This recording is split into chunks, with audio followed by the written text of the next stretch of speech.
എല്ലാ കൂട്ടുകാർക്കും ലേഫ്ഷറിന്റെ പുതിയൊരു അധ്യായത്തിലേക്ക് സ്വാഗതം.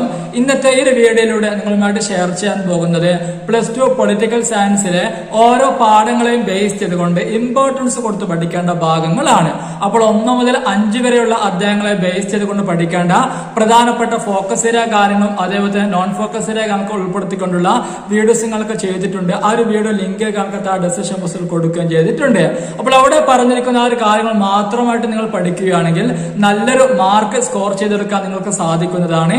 ഇന്ന് നോക്കാൻ പോകുന്നത് +2 പൊളിറ്റിക്കൽ സയൻസിലെ 1ാമത്തെ പാർട്ടിലെ 6 മുതൽ 9 വരെയുള്ള അധ്യായങ്ങളെ ബേസ് ചെയ്തുകൊണ്ട് ഇമ്പോർട്ടൻസ് കൊടുത്ത് പഠിക്കേണ്ട ഭാഗങ്ങളാണ്. അപ്പൊ നമുക്ക് നേരെ വീഡിയോയിലേക്ക് കടന്നാലോ? കടക്കുന്നതിന് മുൻപായിട്ട് ചാനൽ സബ്സ്ക്രൈബ് ചെയ്ത് ഫാമിലി അംഗമാകാൻ മറന്നു പോകരുത്. അതോടൊപ്പം വരുന്ന ബെല്ലൈക്കൻ കൂടി ചെയ്യുകയാണെങ്കിൽ ഞാൻ ചെയ്യുന്ന എല്ലാ വീഡിയോസും കാര്യങ്ങളും നിങ്ങൾക്ക് അപ്പോൾ തന്നെ ലഭിക്കുന്നതായിരിക്കും. അപ്പോൾ ആദ്യമായിട്ട് നോക്കാൻ പോകുന്നത് 6ാമത്തെ അധ്യായമാണ്. അപ്പോൾ 6ാമത്തെ അധ്യായമാണല്ലോ the crisis of democratic order എന്ന അധ്യായമാണ്, അഥവാ ജനാധിപത്യ ക്രമത്തിന്റെ പ്രതിസന്ധി എന്ന അധ്യായമാണ്. അപ്പോൾ ഈ ഒരു അധ്യായത്തെ ബേസ് ചെയ്തുകൊണ്ട് 3 കാര്യങ്ങൾ മാത്രമായിട്ട് ഇമ്പോർട്ടൻസ് കൊടുത്ത് പഠിച്ചാൽ മതിയാവുന്നതാണ്. അപ്പോൾ ഒന്നാമതായിട്ട് വിദ്യാർത്ഥികൾ പഠിച്ചു വെക്കേണ്ടത് 1975 ദേശീയ അടിയന്തരാവസ്ഥയിലേക്ക് നയിച്ച കാരണങ്ങളും അതേപോലെ തന്നെ ആ ഒരു ദേശീയ അടിയന്തരാവസ്ഥയുടെ അനന്തര ഫലങ്ങളുമാണ് പഠിച്ചു വെക്കേണ്ടത്. അപ്പോൾ main causes for the imposition of internal emergency and consequence of എമർജൻസിയുമായി ബന്ധപ്പെട്ട കാര്യങ്ങളാണ്. അപ്പൊ നമുക്കറിയാമല്ലോ, അടിയന്തരാവസ്ഥ പ്രഖ്യാപിച്ചിരിക്കുന്നത് 1975 അപ്പോൾ ആ ഒരു അടിയന്തരാവസ്ഥ പ്രഖ്യാപിക്കാൻ ഇടയായിരിക്കുന്ന കാരണങ്ങൾ എന്തൊക്കെയാണ്, അതേപോലെ തന്നെ അടിയന്തരാവസ്ഥയുമായി ബന്ധപ്പെട്ടുകൊണ്ട് ഇന്ത്യക്ക് വന്നിരിക്കുന്ന അനന്തര ഫലങ്ങൾ, കോട്ടങ്ങൾ എന്തൊക്കെയാണ് എന്നീ കാര്യങ്ങളൊക്കെ വിദ്യാർത്ഥികൾ പ്രധാനമായിട്ടും അണ്ടർലൈൻ ചെയ്തുകൊണ്ട് പഠിക്കേണ്ടതാണ്. അതേപോലെ തന്നെ ആരുടെ ഭരണ കാലഘട്ടത്തിലാണ് ഈ ഒരു അടിയന്തരാവസ്ഥയിലേക്ക് നയിച്ചിരിക്കുന്നത് എന്നുകൂടി വിദ്യാർത്ഥികൾ ഓർത്ത് വെക്കേണ്ടതാണ്. ഇനി അതേപോലെ തന്നെ രണ്ടാമതായിട്ട് ഇമ്പോർട്ടൻസ് കൊടുത്ത് പഠിക്കേണ്ടത് ഷാ കമ്മീഷനുമായി ബന്ധപ്പെട്ട കാര്യങ്ങളാണ്. അപ്പോൾ എന്താണ് ഷാ കമ്മീഷൻ, അതേപോലെ തന്നെ ഷാ കമ്മീഷനെ നിയമിച്ചിരിക്കുന്നത് ആരാണ്, അതേപോലെ തന്നെ ഷാ കമ്മീഷന്റെ പ്രധാനപ്പെട്ട കണ്ടെത്തലുകൾ എന്തൊക്കെയാണ്, ആ ഒരു വർഷവും കാലങ്ങൾക്ക് വിദ്യാർത്ഥികൾ പ്രധാനമായിട്ടും ഓർത്ത് വെക്കേണ്ടതാണ്. ഇനി അതേപോലെ തന്നെ ഏറ്റവും അവസാനമായിട്ട് പഠിച്ചു വെക്കേണ്ടത് 1977 പൊതു തെരഞ്ഞെടുപ്പിൽ ജനതാ പാർട്ടിയുടെ വിജയത്തിന് പിന്നിലെ പ്രധാനപ്പെട്ട കാരണങ്ങളുമായി ബന്ധപ്പെട്ട കാര്യങ്ങളാണ്. അപ്പോൾ ആദ്യകാലങ്ങളിൽ പ്രധാനമായിട്ടും കോൺഗ്രസിനാണ് വിജയം ഉണ്ടായിരുന്നത്. എന്നാൽ പിന്നീട് 1977 പൊതു തെരഞ്ഞെടുപ്പിൽ വിജയം ഉണ്ടായിരിക്കുന്നത് ജനതാ പാർട്ടിക്കാണ്. അപ്പോൾ എന്തുകൊണ്ടാണ് ജനതാ പാർട്ടി വിജയിച്ചിരിക്കുന്നത്, ആ വിജയത്തിന്റെ പ്രധാനപ്പെട്ട കാരണങ്ങൾ എന്തൊക്കെയാണ്, പാശ്ചാത്തലങ്ങൾ എന്തൊക്കെയാണ് എന്നീ കാര്യങ്ങൾ വിദ്യാർത്ഥികൾ പ്രധാനമായിട്ട് പഠിച്ചു വെക്കേണ്ടതുണ്ട്. അപ്പോൾ reason behind the victory of Janata party the general election of 1977 ബന്ധപ്പെട്ട കാര്യങ്ങളാണ്. അപ്പോൾ ഇങ്ങനെയുള്ള 3 കാര്യങ്ങളാണ് പ്രധാനമായിട്ടും 6ാമത്തെ അധ്യായത്തെ ബേസ് ചെയ്തുകൊണ്ട് വിദ്യാർത്ഥികൾ പഠിച്ചു വെക്കേണ്ടത്. അടുത്തതായിട്ട് നോക്കാൻ പോകുന്നത് 7ാമത്തെ അധ്യായമാണ്. അപ്പോൾ 7ാമത്തെ അധ്യായം എന്ന് പറയുമ്പോൾ റൈസ് ഓഫ് പോപ്പുലർ മൂവ്മെന്റ്സ് എന്ന അധ്യായമാണ്, അഥവാ ജനകീയ പ്രസ്ഥാനങ്ങളുടെ ഉദയവുമായി ബന്ധപ്പെട്ട കാര്യങ്ങളാണ്. അപ്പോൾ ഈ ഒരു അധ്യായത്തിൽ ഒരുപാട് ജനകീയ പ്രസ്ഥാനങ്ങളെ കുറിച്ച് ചർച്ച ചെയ്യുന്നുണ്ട്. എങ്കിലും ഇമ്പോർട്ടൻസ് കൊടുത്ത് പഠിക്കേണ്ട ഭാഗങ്ങൾ നമുക്കൊന്ന് നോക്കാം. അപ്പോൾ ഒന്നാമത്തെ ഒരു പ്രസ്ഥാനമാണ് ചിപ്കോ മൂവ്മെന്റുമായി ബന്ധപ്പെട്ട കാര്യങ്ങളാണ്. അപ്പോൾ ചിപ്കോ പ്രസ്ഥാനത്തിന്റെ നേതാവ് ആരായിരുന്നു, അതേപോലെ തന്നെ ചിപ്കോ പ്രസ്ഥാനം പ്രധാനമായിട്ടും ഉണ്ടാകാനിടയിരിക്കുന്ന കാരണങ്ങൾ എന്തൊക്കെയാണ്, അതേപോലെ തന്നെ എവിടെയാണ് ഈ ഒരു ചിപ്കോ പ്രസ്ഥാനം ഉണ്ടായിരിക്കുന്നത് എന്നീ കാര്യങ്ങൾ പ്രധാനമായിട്ടും പഠിച്ചു വെക്കേണ്ടതാണ്. അതോടുകൂടി തന്നെ പ്രസ്ഥാനത്തിന്റെ ലക്ഷ്യങ്ങളും അതേപോലെ തന്നെ ആ ലക്ഷ്യത്തിലേക്ക് എത്തിച്ചേരാൻ കഴിഞ്ഞിട്ടുണ്ടോ എന്നീ കാര്യങ്ങൾ വിദ്യാർത്ഥികൾ പ്രധാനമായിട്ടും അണ്ടർലൈൻ ചെയ്തുകൊണ്ട് പഠിക്കേണ്ടതാണ്.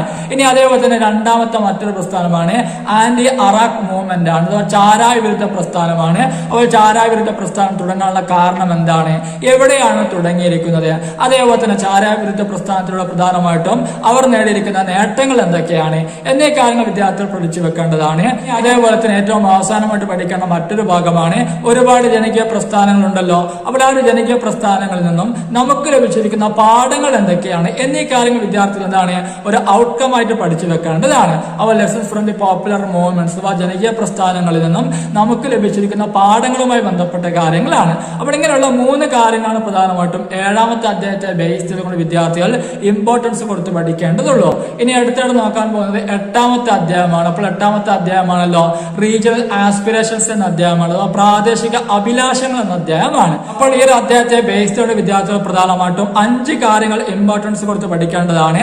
അപ്പോൾ ഒന്നാമതായിട്ട് വിദ്യാർത്ഥികൾ പഠിച്ചു വെക്കേണ്ടത് 3 major issues in the region of north ഈസ്റ്റുമായി ബന്ധപ്പെട്ടുകൊണ്ടാണ്. അപ്പോൾ വടക്കു കിഴക്കൻ ഇന്ത്യയിലെ രാഷ്ട്രീയത്തിൽ പ്രധാനമായിട്ടും 3 തരത്തിലുള്ള പ്രശ്നങ്ങളാണ് മേധാവിത്വം പുലർത്തിയിരിക്കുന്നത്. അപ്പോൾ ഏതൊക്കെയാണ് ആ ഒരു പ്രശ്നങ്ങൾ? ആ 3 പ്രശ്നങ്ങളുമായി ബന്ധപ്പെട്ട കാര്യങ്ങളാണ് വിദ്യാർത്ഥികൾ ഓർത്തു വെക്കേണ്ടത്. ഇനി അതേപോലെ തന്നെ രണ്ടാമതായിട്ട് പ്രാദേശികവാദത്തോടുള്ള ഇന്ത്യയുടെ സമീപനം എങ്ങനെയായിരുന്നു എന്നും വിദ്യാർത്ഥികൾ പഠിച്ചു വെക്കേണ്ടതാണ്. അഥവാ ഇന്ത്യൻ അപ്രോച്ച് ടുവാർഡ്സ് ദ റീജിയണലിസവുമായി ബന്ധപ്പെട്ടുകൊണ്ടാണ്. ഇനി അതേപോലെ തന്നെ മറ്റൊരു ഭാഗമാണ് കാശ്മീരിലെ രാഷ്ട്രീയ പ്രശ്നവുമായി ബന്ധപ്പെട്ടുകൊണ്ടാണ്. അപ്പോൾ കാശ്മീരിലെ രാഷ്ട്രീയ പ്രശ്നം എന്ന് പറയുമ്പോൾ അത് വിവാദത്തിലേക്കും അതേപോലെ തന്നെ സംഘർഷത്തിലേക്കും നയിച്ചിട്ടുണ്ട്. അപ്പോൾ ഇങ്ങനെ വിവാദത്തിലേക്കും സംഘർഷത്തിലേക്കും നയിക്കാനുള്ള പ്രധാനപ്പെട്ട കാരണങ്ങൾ എന്ന് പറയുമ്പോൾ ആന്തരികമായുള്ള കാരണങ്ങളുമുണ്ട്, അതേപോലെ തന്നെ ബാഹ്യമായുള്ള കാരണങ്ങളുമുണ്ട്. അപ്പോൾ ഇതുമായി ബന്ധപ്പെട്ടുകൊണ്ട് നമുക്കൊരു ക്വസ്റ്റ്യൻ പ്രതീക്ഷിക്കാവുന്നതാണ്. അതുകൊണ്ട് തന്നെ ഈ ഒരു കാശ്മീർ പൊളിറ്റിക്സുമായി ബന്ധപ്പെട്ടുകൊണ്ട് വിദ്യാർത്ഥികൾ പ്രധാനമായിട്ടും ഇമ്പോർട്ടൻസ് കൊടുത്ത് പഠിക്കേണ്ടതാണ്. ഇനി അതേപോലെ തന്നെ മറ്റൊന്നാണ് പഞ്ചാബ് ക്രൈസിസുമായി ബന്ധപ്പെട്ടുകൊണ്ടാണ്. അപ്പോൾ പഞ്ചാബിലെ പ്രധാനപ്പെട്ട പ്രതിസന്ധി കാരണമൊക്കെ വിദ്യാർത്ഥികൾ ഓർത്തു വെക്കേണ്ടതാണ്.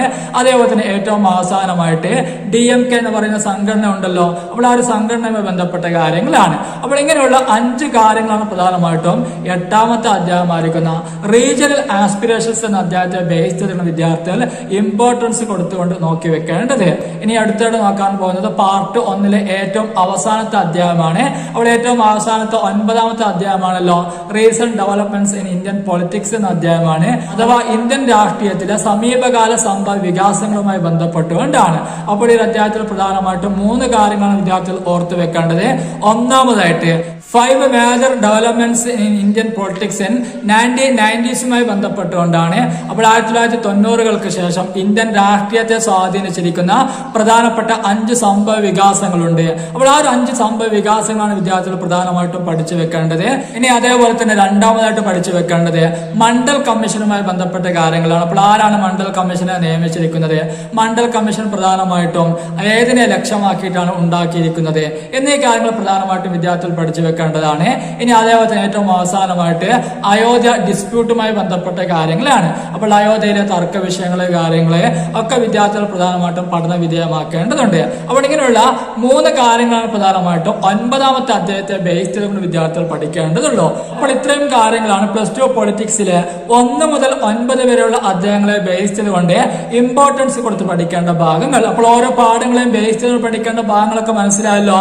അപ്പോൾ ഇത്രയും കാര്യങ്ങൾ തന്നെ പഠിച്ചാൽ തന്നെ നിങ്ങൾക്ക് വിജയിക്കാൻ സാധിക്കുന്നതാണ്. അപ്പോൾ എല്ലാ കൂട്ടുകാർക്കും നല്ലൊരു വിജയം ആശംസിക്കുന്നു. അപ്പോൾ മറ്റൊരു പുതിയ വീഡിയോയിലൂടെ വീണ്ടും കാണാം. Thank you.